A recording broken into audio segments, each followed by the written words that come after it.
ассалому алайкум бинандаҳои азиз, барномаи тилиётии ахбор аст аз телевизиони Тоҷикистон. имрӯз дар дораи сафари корӣ ба шаҳру ноҳияҳои вилояти суғд асосгузори сулҳу ваҳдати миллӣ пешвои миллат президенти ҷумҳурии Тоҷикистон муҳтарам Эмомалӣ Раҳмон дар кӯхи рӯдакии шаҳри Хуҷанд дар симпозиуми байналмилалӣ ба ифтихори 700-солагии Камоли Хуҷандӣ иштирок ва суханронӣ намуданд. ҳукумати ҷумҳурии Тоҷикистон ҳанӯз аз оғози истиқлоли давлатӣ ба гиромидошти шахсиятҳои барҷастаи илму фарҳанг ва шеъру адаб ки барои ҳифзи таърих, забон, фарҳанг ва тамаддуни тоҷикон хизматҳои мондагор анҷом дода, дар айни замон дар рушду пешрафти тамаддуни ҷаҳонӣ саҳми арзишманд гузоштаанд, тавассути баргузории чорабиниву иқдомоти сатҳи баланд эътибори махсус медиҳад. гузориши хабарнигорони мо.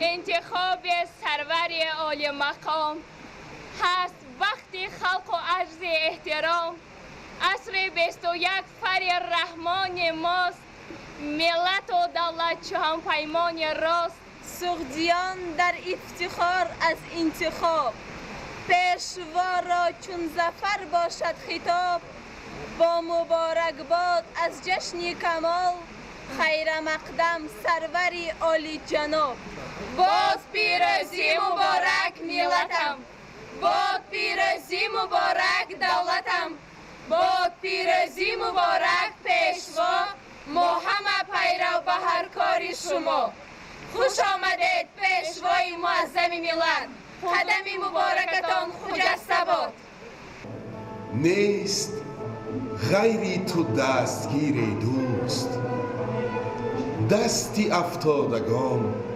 بگیری دوست آفتابی تو ما چو ذره همه تو بزرگی و ما حقیری دوست هر دلی را کجا خبر زین راز که توی واقفی ضمیری دوست گرچه نقد است قلب دل بپذیر که توی یار دلپذیر دوست با کی گویم تو را که مانندی چون نمی بینم نظیر دوست در همه ملک پادشاست کمال تا که در دست توست اسیر دوست.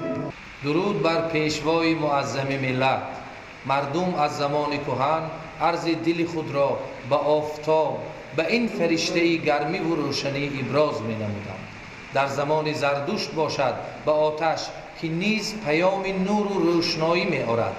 امروز هم مردم شریف عرض دل پر محبت خود را به پیشوایی که سیمای آفتابانه دارد و دل از آتش میهن دوستی سرشار و پیشوایی که با سرشت خورشیدی خود دیروز و امروز و فردای ما را روشن کرده است بیان میکنم. توسط شما پیشوای مبارک قدم خلق و ملت آرزوی دیرینه کمال جامعه عمل پوشید و وجود معنوی او با یک کف خاک به زادگاهش به خوجند نازنین برگشت. شما هنوز 5 سال مقدم مژده برگزاری 700 سالگی خواجه کمال خوجندی را داده بوده و شکرانه که امروز با امر دل پر محبت شما این جشن با شکوه و شهامت خاصه برگزار می شود.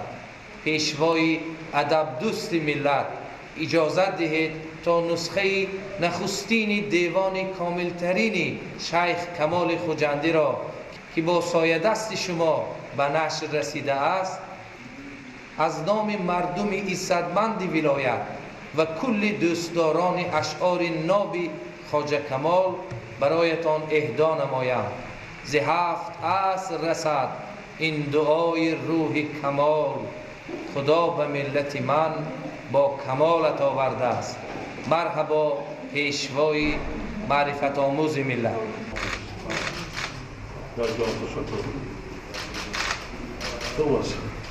16 октябр асосгузори сулҳу ваҳдати миллӣ пешвои миллат президенти ҷумҳурии тоҷикистон муҳтарам Эмомалӣ Раҳмон дар кохи рӯдакии шаҳри Хуҷанд дар симпозиуми байналмилалӣ ба ифтихори 700-солагии Камоли Хуҷандӣ иштирок ва суханронӣ карданд.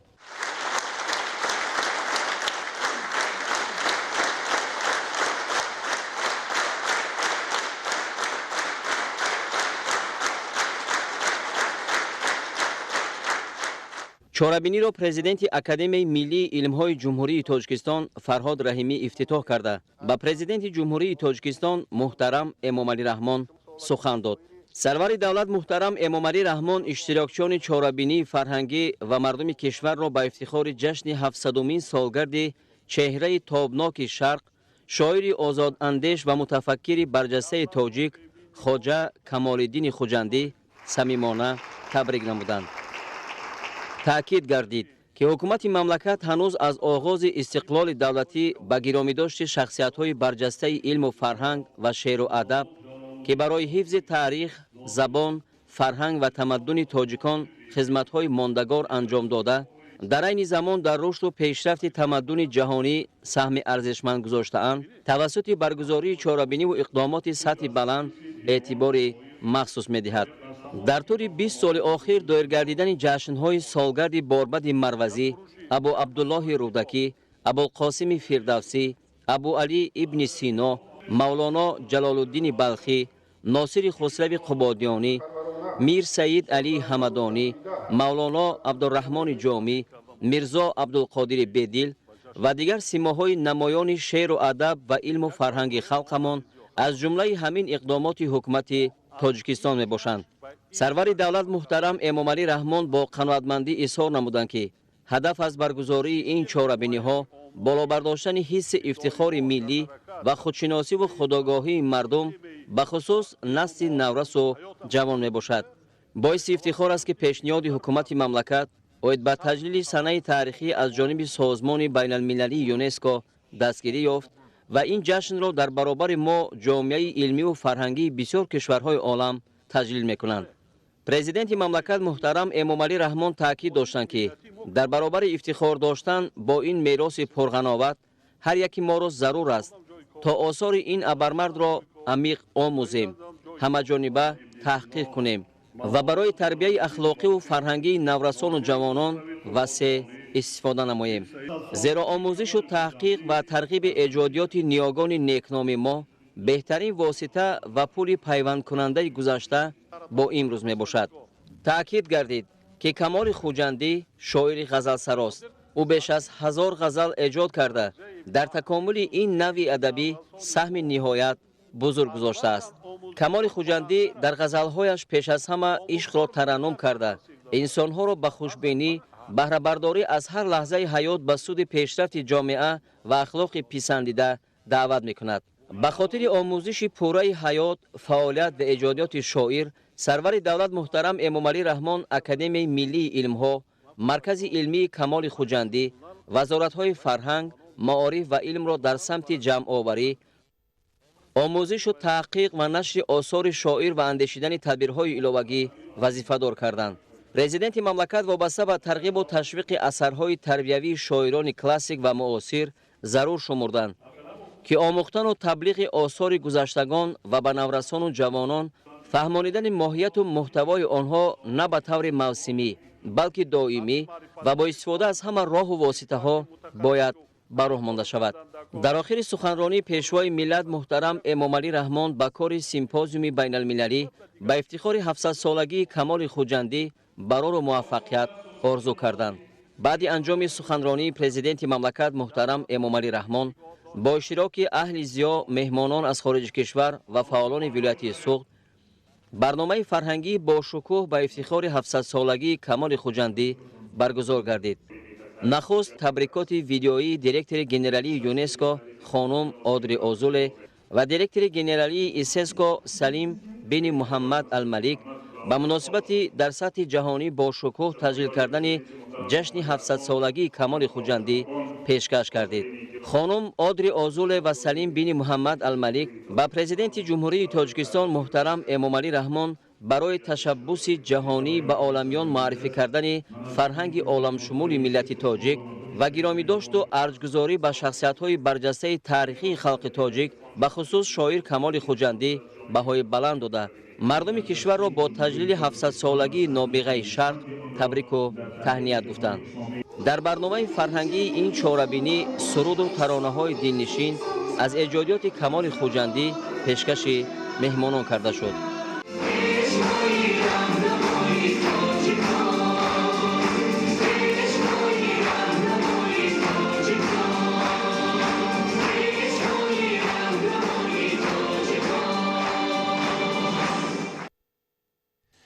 امروز همچنین اساسگذاری صلح و وحدت ملی پیشوای ملت پرزیدنت جمهوری تاجیکستان محترم امامعلی رحمان به شهر گلستان تشریف آورده به فعالیت جمعیتی دارای مسئولیت محدود مرغ اعلی‌صفت آغاز بخشیدند. همچنین کارگاه کارکرد و بند و بست محصولات مجهز با تجهیزات تکنولوژی نوترین استحصال فدراسیای روسیه می باشد و در کشور نخستین بار چنین اصول کارکرد و بند و بست گوشت مرغ در جمعیت دارای مسئولیت محدود مرغ اعلی‌صفت جاری گردید. گزارشی رفضلی رحمان و دلشاد یوسفی. 16 اکتبر اساسگذار صلح و وحدت ملی پیشوای ملت پرزیدنت جمهوری تاجیکستان محترم امامعلی رحمان در دایره سفر کاری به ولایت سوخت در شهر گلستان با فعالیت جمعیت دارای مسئولیت محدود مرغ اعلی‌صفت آغاز بخشیدند. جمعیت مرغ اعلی‌صفت در اساس دستور و سپارش‌های پیشوای معظم ملت محترم امامعلی رحمان از جانب صاحبکار وطنی پرویز بابایف ماه اپریل سال 2019 تأسیس یافته بینایی و انشاءات مخصوص ساحلی برای پرورش پرنده گوشتی برویلری، ذبح و کارکرد و بندوبست و نگهداری گوشت پرهیزی پرنده مجهز با خط و تجهیزات تکنولوژی معاصر ساخته شده‌اند. با فعالیت مرحله اولی فابریکه پرنده پروری 22 مارس سال روان سرور دولت محترم امامعلی رحمان رسما آغاز بخشیده و صاحبکار وطنی و رهبریت ولایت سوخت و شهر گلستان دستور و سپارش داده بودند که سرشمار پرنده گوشت را زیاد نموده کارکرد و بند و بست گوشت پرهیزی پرنده را در تکنولوژی پیشرفته در داخل کارخانه برآورند و به بازار استعمالی گوشت پرنده را در بند و بست جالب مطابق با استاندارد و صفت پیشنهاد نمایند. جمعیت دارای مسئولیت محدود مرغ اعلی‌صفت در زمینه تدبیرهای وابسته به عملی سازی استراتژی چهارمی ملی یعنی صنعت‌کنونی با صورت مملکت و در اساس دستور و سپارش‌های پیشوای معظم ملت محترم امامعلی رحمان بنیاد گردیده نوبت اولی آن ماه مارس سال جاری با اشتراک پیوسته اساسگذار صلح و وحدت ملی پیشوای معظم ملت پرزیدنت جمهوری تاجیکستان محترم امامعلی رحمان در وضعیت با تنتنه مورد استفاده قرار گرفت. سرور دولت محترم امامعلی رحمان بعد بازدید از کارخانه ما اظهار باور نمودند که کارخانه‌های پرنده پروری در آینده نزدیک نه تنها بازار تاجیکستان را پر تامین می‌کنند بلکه در کشورهای خارجی نیز خریدار زیاد پیدا می‌کنند. همزمان پیشوای معظم به ما دستور دادند که من بعد باز هم زیاد کردن اقتدار استحصال کارخانه یعنی بابت افزایش سرشمار پرنده و زیاد کردن حجم گوشت پرهیزی از امکانات‌هایی که موجود است ما باید ثمرناک استفاده بریم. مؤسس و رهبریت کارخانه جهت اجرای صفتناک و سری وقتی این دستور سروری دولت که بیشتر یک نمونه عالی باوری و تاثیررسانی به رشد صاحبکاری در کشور به حساب می رود سعی و کوشش کردیم که امروز پیشوای معظم ملت در استفاده بری نوبت دوم کارخانه ما که از نگاه تکنولوژی یکی از بهترین ها در جمهوری به حساب می روند شرکت ورزیدند و این امر ما را وظیفه‌دار می کند که جواباً به آن غمخوری‌های پیوسته دولت و حکومت جمهوری نسبت به رشد صاحبکاری و به خصوص دستگیری‌های همیشگی پیشوای معظم ملت ما صاحبکاران را دوچند و ثمرناک محنت کنیم. در مدت 6 ماه گذشته مسئولان و متخصصان و کارمندان جمعیت دارای مسئولیت محدود مرغ اعلی‌صفت باز 4 انشاءات نو پرنده پروری را با روانه نمودن 1,700,000 سامانی ساخته و مجهز نمودند که در آنها 80,000 سر چوجه پرورش می‌یابد. در جمعیت برای تا 75 نفر کارگران و متخصصان جای نوی کاری تأسیس یافت. اقتدار کارخانه در یک سال ба истеҳсоли зиёда аз 2000 тонна гӯшти парранда расонда шуд. ҳамчунин коргоҳи коркарду банду басти маҳсулот муҷаҳҳаз бо таҷҳизоти технологии навтарини истеҳсоли Федератсияи Русия омода карда шуд ва дар кишвар нахустин чунин усули коркарду банду басти гӯшти мурғ дар ҷамъияти дорои масъулияти маҳдуди мурғи аълосифат ҷорӣ гардид.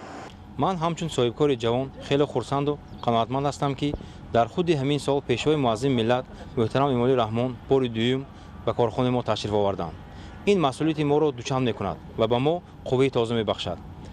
моҳи марти соли равон дар рӯзҳои наврӯзӣ пешвои миллатамон муҳтарам Эмомалӣ Раҳмон зимни оғози расмии корхона ба мо дастуру супоришҳо дода буданд ки корхонаро васеъ кунем, саршумори паррандаро зиёд кунем ва як коргоҳи коркарду басту банди гӯшти парранда бо технологияи пешрафтаи ҷаҳон бунёд намоем. мо ин супоришҳои роҳбари давлатро дар муҳлати муайяншудаи кӯтоҳтарин иҷро намудем. барои иҷрои ин супоришҳо мо ва мутахассисони корхона бо масъулият кӯшиш кардем ва дар натиҷа 4 адад бинои нави парвариши чӯҷа бунёд намудем ки саршумори парвариши парранда дар як вақт ба 150 000 сар расид.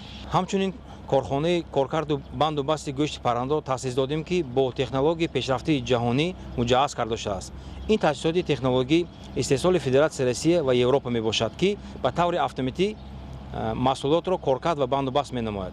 яъне мо имконият пайдо намудем ки дар корхона аз парвариши чӯҷа сар карда то маҳсулоти тайёри аълосифатро истеҳсол намоем ва мустақиман ба истеъмолкунандагон дастрас намоем. чунин тарзи кор ва ин технологияи ҳозиразамон ба мо имконият медиҳад ки маҳсулоти хушсифату рақобатпазир истеҳсол намуда талаботи бозорро таъмин намоем. ман шахсан аз он хурсандам ки асосгузори сулҳу ваҳдати миллӣ пешвои миллат президенти ҷумҳурии Тоҷикистон муҳтарам Эмомалӣ Раҳмон аз корхона дидан карда ва мо аз наздик суҳбатҳои хеле самимӣ карданд ки ин моро ба пешроҳи нав ҳидоят мекунад. муассис ва мутахассисони ҷамъияти дорои масъулияти маҳдуди мурғи аълосифат комплекси мукаммалу меъёрии парваришу истеҳсоли гӯшти парҳезии паррандаро таъсис доданд ки ҳамаи марҳилаҳои парвариши чӯҷа ва истеҳсолу то ба истеъмолкунанда расондани гӯшти аълосифати паррандаро дар бар мегирад. ҷамъият дорои иншооти паррандапарварӣ, инкубатори чӯҷабарорӣ, коргоҳи забҳи парранда бо тарзи фабрика, коргоҳи коркарду банду баст, амбор сардхонаи нигаҳдории маҳсулоти тайёр, коргоҳи истеҳсоли хӯрокаи парранда, озмоишгоҳ, амборҳо, иншооти ёрирасони соҳа ва инфрасохтори барқу гармидиҳӣ, хунуккунӣ, ҳавотозакунӣ, санитарию беҳдоштӣ ва зооветеринарӣ мебошад. иттилоъ дода шуд ки давоми 40-45 рӯз чӯҷаҳои зоти бройлерӣ ба ҳисоби миёна 2-2.5 килограмм вазн мегиранд ва барои забҳ тайёр мешаванд. чӯҷаҳо дар коргоҳи инкубатории худӣ истеҳсол мегарданд. мо дар парваришгоҳ аз инкубатор цехи чӯҷабарорӣ як шабонарӯза чӯҷа гирифта то 42-43 рӯз нигоҳ мекунем. агар қабул кардагӣ монда 30 грамм 40 грамм бошад, агар вақти супоридан ба 2-3 кило мерасад вазни зинда. сабаби асосии фарбешавӣ ба фикри ман ин дуруст мондани нормаю хӯроквора. мо ваксина метем, сони антибиотик, витамин фақат барои бардаму солим калон шудан аст. бинобар ҳамин маҳсулоти мо аз ҷиҳати экологӣ тоза ба стандарти ҷаҳонӣ ҷавобгӯ аст. хӯроки паррандаҳо аз ҳамаи элементҳо вуҷуд дорад. ба мо норми стандарти чӣ хел барои ҳамин чӯҷаҳо дар кор аст, ҳамина гирифта аз рӯи ҳамин тайёр кардашудагӣ ҳам ба ғайр аз ин бо мана антибиотику нормҳои дигар витамин дода мешавад. мутахассисон кормандони мо асосан аз ноҳияҳои деваштеҷ вилояти суғд 8-5 кент мебиёнд. ана барои ҳамин ки шабонарӯз ҳаминҷа хобгоҳҳои нави ҳозирзамона таъмин карда шудааст. боз дар як рӯз 3 маҳал хӯроки гарм ва шароитҳо муҳайё карда шудааст. мо аз ташрифи пешвои миллат муҳтарам Эмомалӣ Раҳмон бисёр хурсанд шудем.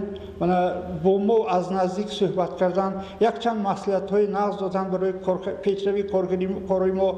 мо ҳаракат мекунем боз дучанд меҳнат карда боз маҳсулоти хушсифат истеҳсол карда ба мизоҷон пешкаш кунем.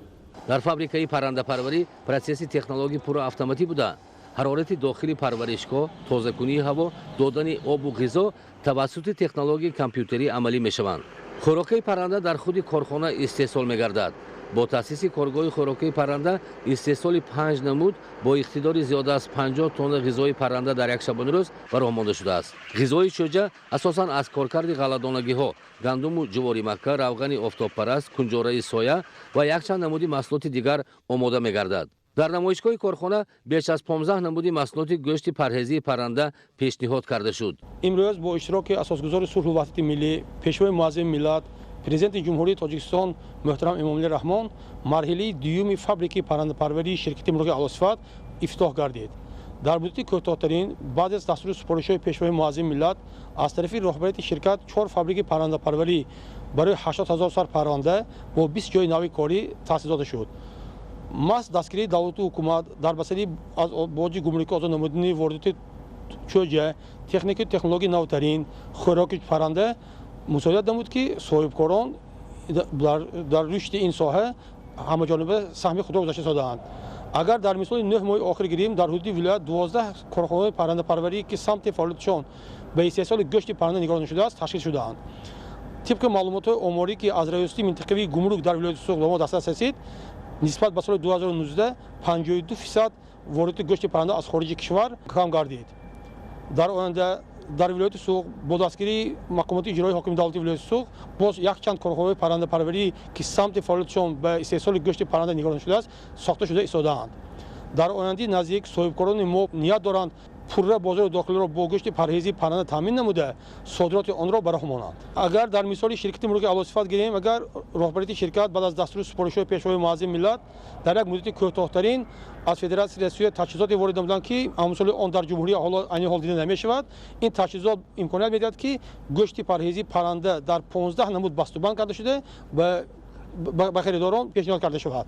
صاحبکاران ولایت سوق از دارند در مرحله نزدیکترین استحصال گوشت پرنده را 2 چند و 3 چند نموده بعد از اون که بازار داخلی پول تامین می‌گردد صادرات آن را براه مانند. برابر این باید قید نمود که این چنین از طرف کارگاه‌های حسیب براری نیز در بعضی با دستگیری مقامات اجرایی حاکم دولتی ولایت سوق فابریک‌های پرنده پروری تشکیل شده است که کارگاه‌های حسیب براری ولایت با گوشت پرهیزی پرنده که پیشتر از خارج کشور وارد می‌شد تامین کرده می‌شوند. اسنای شناسایی به پیشوای ملت محترم امامعلی رحمان اطلاع دادند که از طرف این کارخانه پرنده پروری اولین شده در برابر گوشت پرنده بسیار نوع و نمودی محصولات از گوشت پرنده استحصال شده در کارکرد و بند و بست خاصه پیشنهاد گردیدند که برای استعمال موافقند. یعنی در کارخانه گوشت پرنده پورا کارکرد گردیده به خریدار پیشنهاد می شود. سروری دولت محترم امامعلی رحمان تاکید داشتند که در مساحات موجوده جمعیت برای بنیادی باز یک چند فابریکه پرنده پروری امکانیت موجود بوده صاحبکاران میتوانند کارخانه را وسیع نمایند سرشمار پرنده حجم استحصال گوشت پرهیزی و نامگوی محصولات کارکرد کرده شده گوشت مرغ را زیاد کنند. پیشوای ملت محترم امامعلی رحمان با مؤسس و رهبریت جمعیت دارای مسئولیت محدود مرغ اعلی‌صفت دستور سپارش دادند که فروشگاه برای پیشنهاد محصولات خودی و طرفخانه و آشخانه طعام‌ها از گوشت پرنده را تأسیس دهند و با کوشش و اقدام‌های صاحبکاران ولایت سوخت در تأسیس کارخانه‌های پرنده پروری فراوان نمودن بازار استعمالی با محصولات وطنی کاهش دادن و پیشگیری واردات گوشت مرغ یخ کرده بهای بلند دادند. امروز در ولایت سوخت 125 کارخانه پرنده پروری موجود بوده فعالیت 25 تای آنها مخصوص برای استحصال گوشت پرهیزی پرنده روانه کرده شده است. با سهم چنین صاحبکاران وطن دوست ولایت سوخت در مهلت‌های نزدیک به آن نائل می شود که بازار استعمالی با تخم و گوشت پرنده پورا تامین گردد. در شهر گلستان با عملی سازی برنامه‌های مشخص ساحه سیاحی رشد می‌نماید. با بنیاد انشاءات نوی سیاحی در شهر تشریف سیاحان داخلی و خارجی افزون گردیده است. گزارش محمود احمدزاده و الیاسی باباجان. شهر گلستان در ساحل بحر تاجیک با اقتدار ساحه صنعت و امکانات‌های وسیع سیاحی شهر صنعتی سیاحی بوده آب مصفای بحر تاجیک بنیاد و فعالیت آسایشگاه‌ها مرکزهای خدمت‌رسانی خیابان و گلگشت‌ها و اقلیم مساعد برای استراحت و فراغت سالمی انسان مفید میباشد. در شهر گلستان بر ضمن موجودیت مرکزهای خدمت‌رسانی موضوع آسایشگاه‌های امثال بهارستان، شفا، ساحل، مرکز سالمگردانی کودکان و نورسان شاهین، مرکز استراحتی عثمان جان و دیگر انشاءات سیاحی استراحتی توجه سیاحان و مهمانان و تماشای استراحت کلان است. استقلالیت دولتی تدبیرهای نظررس دولت و حکومت و رهبری مملکت است که سال از سال ساحه سیاحی طبابتی در شهر گلستان رشد می‌یابد. با تشبث اساسگذار صلح و وحدت ملی پیشوای ملت محترم امامعلی رحمان اعلان گردیدن سالهای 2019-2021 سالهای رشد دهات، سیاحی و هنرهای مردمی و امتیازهای زیاد در این سمت و رشد ساحه سیاحی زمینه گذاشت. این زمان در شهر گلستان 10 آسایشگاه‌ها، مهمانخانه‌ها فعالیت دارند که در آنها شرایط خوب طلبات زمان معاصر برای استراحت و طبابت فراهم است. اساس توجه مهمانان و سیاحان به آسایشگاه‌ها در برابر شرایط فراهم گردیده، حجره‌های استراحتی، مشغولیت‌ها، طبابت با اصول‌های گوناگون، موضع خوب تماشا، گل و گیاه‌ها و اقلیم مساعد و فارم این موضع میباشد که به کس روح و روان تازه میبخشد. آسایشگاه‌های موجوده در یک وقت امکانیت قبول 2110 نفر سیاحان استراحت کنندگان را دارا میباشند و در همه آنها موافق به طلبات حجره‌های استراحتی، آشخانه، حمام، حجره‌های طبابتی، تالار فرهنگ و دیگر شرایط فراهم آورده شده است. به استراحت کنندگان نمودهای زیاد طبابت از قبیل معالجه اقلیمی، معالجه نفسی، نمکی، گرمی، سوزن درمانی، طبابت فیزیوتراپی طبی، مومشفایی، گیاه درمانی و دیگر نمود خدمت رسانی بهره برقرار نمودن سلامتی و استراحت اهالی پیشنهاد شده است.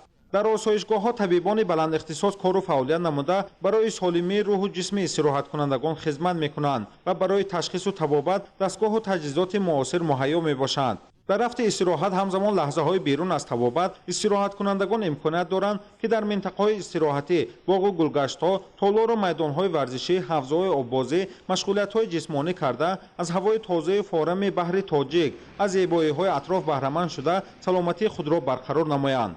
به اندیشه استراحت کنندگان چنین شرایط‌ها پیشنهاد خدمت‌رسانی‌های نو، آسایشگاه‌های شهر گلستان در پیشنهاد شکل‌های نو خدمت‌رسانی و طلبات زمان معاصر مطابق شدند و در برابر ساکنان همه منطقه‌های کشور توجه سیاحان خارجی نیز به استراحت در این مکان‌ها زیاد است.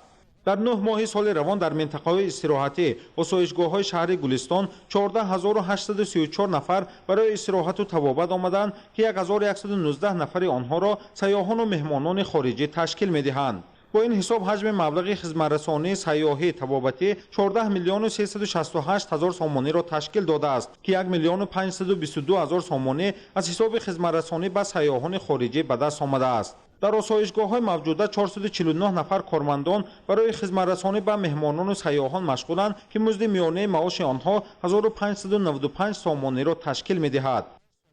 بهر اجرای نقشه چهاربینی‌های جمهوری و با تشبث اساسگذار صلح و وحدت ملی پیشوای ملت محترم امامعلی رحمان اوید به اعلام گردیدن سالهای 2019-21 سالهای رشد دهات، سیاحی و هنرهای مردمی در حدود شهر گلستان دوام سال جاری بنیاد استراحتگاه‌های نوی زمانوی به مانند استراحتگاه‌های سعدیان، آسایشگاه عبدالقادر جبارزاده ساخته به استفاده داده شدند. باید قید نمود که آسایشگاه‌ها و مهمانخانه‌های شهر 3.2% حصه بودجت دولتی را تامین می‌نماید. با دستور هدایت‌های پیشوای ملت محترم امامعلی رحمان و آمادگی‌ها به جشن 30 سالگی استقلالیت دولتی جمهوری تاجیکستان و مکان آسایش و فراغت از سالمگردانی تبدیل دادن امکانیت‌های ساحه در شهر گلستان تا سال 2021 بنیاد و تکمیل 8 انفراساختار سیاحی در ساحل بحر تاجیک و شفت آسایشگاه‌ها در نظر داشته شده است. در حدود آسایشگاه بهارستان امروزها ساختمان انشاءات نو برای 100 جای با طرح معاصر براه مانده شده کارهای ساختمانی سرعت دارند. در دیگر موضع ساحل بحر تاجیک از جانب صاحبکار محلی ترسونای زاکر و ساختمان آسایشگاه زمانوی برای 250 جای استراحت و انفراساختار ساحه سیاحی براه مانده شده است. از جانب صاحبکار وطنی عبدالقادر جبارزاده باشد بنیاد بنای طبابتی، استراحتگاه، حوض شناوری، دیگر انشاءات یاری رسان از جانب بناکاران محلی با طرح خاصه و آرایش زیبا ادامه دارد که آینده به مکان خوب استراحت و فراغت تبدیل می‌یابد. در دایره نقشه چهاربینی‌ها بخشیده به استقبال جشن سزاوار بزرگ ملی 30 سالگی استقلالیت دولتی جمهوری تاجیکستان بنیاد مهمانخانه معاصر و آسایشگاه‌های طبابتی با طرح زمانوی ساخته به استفاده داده می‌شوند. همزمان در منطقه استراحتی شهر چندین استراحتگاه‌های خصوصی با جلب سرمایه داخلی بنیاد شده ایستاده است که برای رشد سیاحی در شهر گلستان مساعدت می‌نمایند. در شهر گلستان برابر بنیاد انشاءات ساحه سیاحی، استراحتگاه‌ها تا موضع‌های استراحتی، راه‌ها و کنار آنها آباد و چراغان کرده برای رفت آمد استراحت کنندگان 3 خط سیر نقلیات سیاحی نیز تشکیل گردیدند. طلبات زمان و نظرداشتی تعب و زفق مهمانان و ساکنان و سیاحانی که از خارج کشور و شهری سیاحی ما بیشتر تشریف میارند. کارهای آبادانی سبزکاری را با طرح نو به راه ماندیم. مقصد آن است که در شهر گلستان فضای خشوع، آبادان و سرسبز و گوارا فراهم آورده شود. بهر رشد ساحه درآمدناک، معرفی مکان‌های زیبای استراحتی، جلب سیاحان خارجی، نشان دادن دستاوردهای فرهنگی، تاریخی، ظرفیت‌های ساحه، شرکت‌های سیاحی فعالیت و با آسایشگاه‌ها همکاری وسیع را به راه مانده‌اند. چنین عزم بنیادکاری دولت حکومت جمهوری تاجیکستان استفاده از ظرفیت‌های موجود ساحه سیاحی، بنیاد انشاءات نو و زمانوی، مجهزگردانی و جوابگو به استانداردهای جهانی با استفاده از طرح و اصول زمانوی امکانیت می‌دهد که در آینده شهر گلستان باز هم رشد کرده، همچون مکان توریسم و طبابت معروفیت باز هم بلند را صاحب گردد. برنامه اخبار را ادامه می‌دهیم. فراهم ساختن فضای مساعد سرمایه‌گذاری و دستگیری صاحبکاری استحصالی در سیاست پیشگرفته جمهوری تاجیکستان موقع محوری داشته، این دو بخش کلیدی در رشد و پیشرفت اقتصادیات نقش بزرگ می‌گذارند. طبق سندهای قبول شده، جلب سرمایه خصوصی باید افزایش یافته، سال 2020 حصه آن نسبت به مجموع محصولات داخلی به 10% رسانیده شود. نورالدین قربان و احدین کریم گزارش می‌دهند. بهتر ساختن فضای مساعد سرمایه‌گذاری، دستگیری صاحبکاری استحصالی بر رشد اقتصادیات تاثیر رسانده، سهم بخش خصوصی در این سمت فعال گردید که این نشانه دستگیری دولت به بخش خصوصی می باشد. سهم بخش خصوصی در مجموع محصولات داخلی از 30% سال 2000 تا 70% در سال 2020 زیاد گردید که نزدیک 80% پرداخت انداز بودجه دولتی و 67% اهالی فعال اقتصادی از جانب بخش خصوصی با شغل تامین کرده می شوند. با تشبث حکومت مملکت سالهای آخر جهت حمایه و دستگیری فعالیت صاحبکاری و جلب سرمایه به ساحه‌های صنعت سبک، کشاورزی، داروسازی، پرنده پروری، چاروداری، سیاحی و دیگر بخش‌های افضلیت‌ناک در مجموع 109 امتیاز و سبوکی‌ها فراهم آورده شده، تنها سالهای 2016-2018 مبلغ عمومی امتیازهای جاری شده بیش از 15 میلیارد سومانی را تشکیل نمود که طبق تجربه معاصر بین المللی از دستگیری نظررس حکومت مملکت برای رشد صاحبکاری شهادت می‌دهد. امروز در شهر دوشنبه در دایره نقشه چاره‌بینی ها بخشیده به روز صاحبکاران که از سال 2015 این جانب قید کرده می شود، تحت عنوان صاحبکاری و سرمایه گذاری اساس پیشرفت اقتصادیات جمع دایر گردید. در کار جلسه نمایندگان بخش خصوصی، وزارت و اداره ها و شریکان رشد اشتراک کرده در موضوعهای گوناگون از جمله دستگیری مالیوی، فعالیت صاحبکاری در تاجیکستان، اداره‌کنی کوپراتیوی عامل مهم جلب سرمایه و غیره معروضه کردند. تاکید کرده شد که در زمان استقلال دولتی در نتیجه تطبیق سیاست باقرار رهبریت دولت و حکومت جمهوری تاجیکستان، اصلاحات کلی همه ساحه‌های حیات اقتصادی و اجتماعی مملکت گذرانیده شده، تشکل مناسبت‌های نو اقتصادی، تأمین رشد ثبات اقتصادیات، بهتر نمودن فضای سرمایه‌گذاری، دستگیری صاحبکاری و به این وسیله بلند برداشتن سطح و صفت زندگی مردم کشور تا به امروز در هدف‌های استراتژی دولت قرار گرفت. با نظرداشت سهم صاحبکاران در رشد اقتصادیات 14 اکتبر سال 2015 روز صاحبکاران را اعلان نمود. شروع از سال 2015 بخشیده بر روز صاحبکاران بیزنس فارم ها و ملاقات های پرزیدنت جمهوری تاجیکستان با صاحبکاران و سرمایه گذاران و دیگر چاره‌بینی ها دایر به سمت صاحبکاری سرمایه‌گذاری برگزار کرده می شود و چاره‌بینی امروزه نیز بخشیده به روز صاحبکاران دایر گشته. این در حل مشکلی های صاحبکاران و پیدا نمودن امکانیت های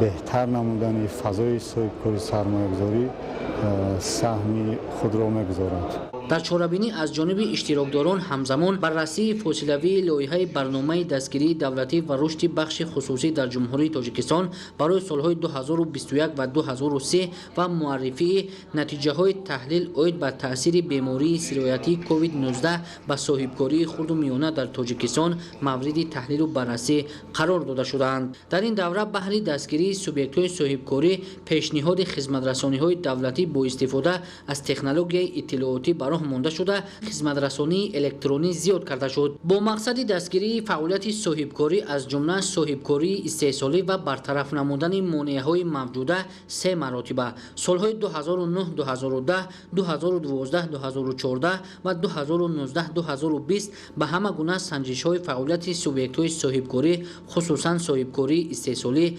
مراتوری اعلان گردید که در ساحه نتیجه‌های نظررس را به بار آورد. جاری نمودن نظام روزانه یگانه جهت به رسمیت ضروری عملیات صادراتی و وارداتی و ترانزیتی در گذرگاه‌های سرحدی اینچنین مکانیزم روزانه‌های یگانه برای دسترس نمودن اجازت کارهای ساختمانی پیشنهاد شرط‌های تکنیکی عاید به پیوست‌شوی به شبکه‌های برقی به قیدگیری اموال غیرمنقول و دیگر مکانیزم‌های معاصر با استفاده از تکنولوژی اطلاعاتی کار صاحبکاران را آسان نموده به رشد منظم فعالیت صاحبکاری مساعدت نموده ایستاده است. نوریدین قربان، اهل‌دین کریم، عبیدالله سیولی برای برنامه اخبار.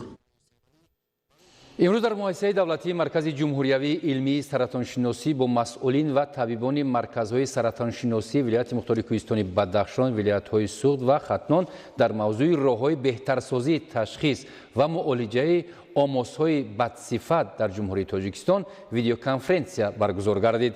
هدف از برگزاری کنفرانسیا وارد کردن اصولهای معاصر در تشخیص و تبابت آموزهای بدصفت برای بهتر کردن سطح خدمترسانی به بیماران در جمهوری نگرانیده شده است. برای تشخیص و تبابت بیماران سرطان در مملکت با دستگیری حکومت جمهوری تاجیکستان از خارج کشور تجهیزات معاصر وارد گردیده است. طوری تاکید گردید طبیبان را نیز ضرور است دانش خود را صیقل داده به ساکنان سری وقت کمک طبی رسانند. برای تبابت بیماری سرطان در جمهوری تاجیکستان همه گونه شرایط ضروری فراهم آورده شده است و در صورت پیدا شدن یگان نشانه از بیماری سرطان ساکنان باید سری وقت به طبیبان مراجعت نمایند. بیننده‌های عزیز، برنامه اطلاعاتی اخبار از تلویزیون تاجیکستان ادامه می‌دهیم. در دایره تدبیرهای آبادانی و بنیادکاری در شهر دوشنبه مؤسسه‌های نوی تعلیمی بنیاد کرده شده، همچنین بناهای اکثر چنین مؤسسه‌ها تعمیر و نوسازی کرده می‌شوند. تدبیر مذکور باعث می‌گردد که وضع تعلیم و تربیت باز هم بهتر و خوبتر گردد. خبرنگاران ما گزارش می‌دهند. اکنون برای تعلیم گیرندگان مکتب اینترنتی تمایل ورزشی به نام ابراهیم حسنوف که آن در ناحیه سینای شهر دوشنبه واقع است، تمام شرایط سازگار مشق و تمرین فراهم آورده شده است. زیرا مکتب اینترنت پر از نو تعمیر کاپیتالی یافته، همه شرایط برای تمرین و آمادگی برای گذراندن مسابقه‌های ورزشی در اینجا مهیا گردیده است. با گفته مسئولین، مؤسسه مذکور دوام چند سال اخیر در حالت ویران و صدمه‌آور قرار داشت. با اقدام کمیته بین‌المللی المپی و پرزیدنت کمیته ملی المپی تاجیکستان، مؤسسه مذکور با مبلغ $100,000 آمریکایی در مهلت کوتاه تعمیر شده امروز مورد استفاده قرار داده شد. مؤسسه مذکور سالهای طولانی بود که از تعمیر خود را ندیدگی بود. محض با دستگیری پرزیدنت کمیته ملی المپی تاجیکستان امامعلی رحمان همین سال مؤسسه تعمیری کاپیتالی خود را دید. تمام تالارهای ما با جوابگوی معیارهای جهانی مطابقت کرده ایستادند. در اینجا از خوانندگان صنف‌های 6 تا صنف‌های 11 تحصیل میکنند. مربیان و تعلیم گیرندگان مکتب اینترنت ورزشی اکنون با طبع خوش و روحیه بالیده به تمرین دوباره مشغول شده برای مسابقه‌های ورزشی جمهوریوی و بین‌المللی تیاری جدی می‌بینند. تالارهای برهوا را برای ما ورزشگران مهیا نمودند. امروز ورزشگران ما به نهایت در سطح بلند تمرین کرده‌اند و در آینده در سطح جهانی پرچم دولت خود را پرافشان گردانیم. مینادوری خود را به پرزیدنت کمیته ملی المپی و رهبریت کمیته جوانان و ورزش نزد حکومت جمهوری تاجیکستان می‌رسانم که ما دستپروران مکتب ورزشی شرایط‌های خوب مهیا کردند. تالارهای تمرینی ما که از نمود کشتی ملی، جودو، طرز آزاد، سامبو و غیره را در بر میگیرد، با شرایط‌های زمانوی تعمیر کرده و ما پیشکش نمودند. از تحت دل تمرین نموده، در مسابقه‌های در بلژیک داده، جای‌های نمایان را اشغال کرده پرچم جمهوری تاجیکستان را یعنی وطن عزیزمان را بلند برداریم. در دایره کارهای تعمیری تالارهای ورزشی برای نمادهای گوشتین ملی، گوشتین یونانی ریمی، جودو، بوکس، سامبو، حمام، اتاقهای کاری مربیان اشخانه، بام بینا، نمای بیرونی بینا نوسازی شدند. مکتب اینترنتی تمایل ورزشی به نام ابراهیم حسنوف سال 1972 تشکیل یافته است و امروز در آن 350 نورس از تمام جمهوری به تعلیم و تمرین فرا گرفته شدند. تالارهای ورزشی مؤسسه چند سال اخیر شرایط موافق تمرین نداشتند و تعمیر طلب بودند. با همین تدبیر تعمیر مکتب اینترنتی تمایلی ورزشی به نام ابراهیم حسنوف نتیجه همکاری‌های سودمند کمیته ملی المپی تاجیکستان با کمیته بین المللی المپی می باشد. فردوسی حیدرعلی، بهادر قربان، فیروز موسی، اخبار. بیننده های عزیز، شما را با شرح این و دیگر خبرگزارش ها همکاران ما در نشرهای من بعدهای برنامه‌های تلویزیونی اخبار که شما امروز منظور شما می‌گردند آشنا می‌سازند. سلامت باشید.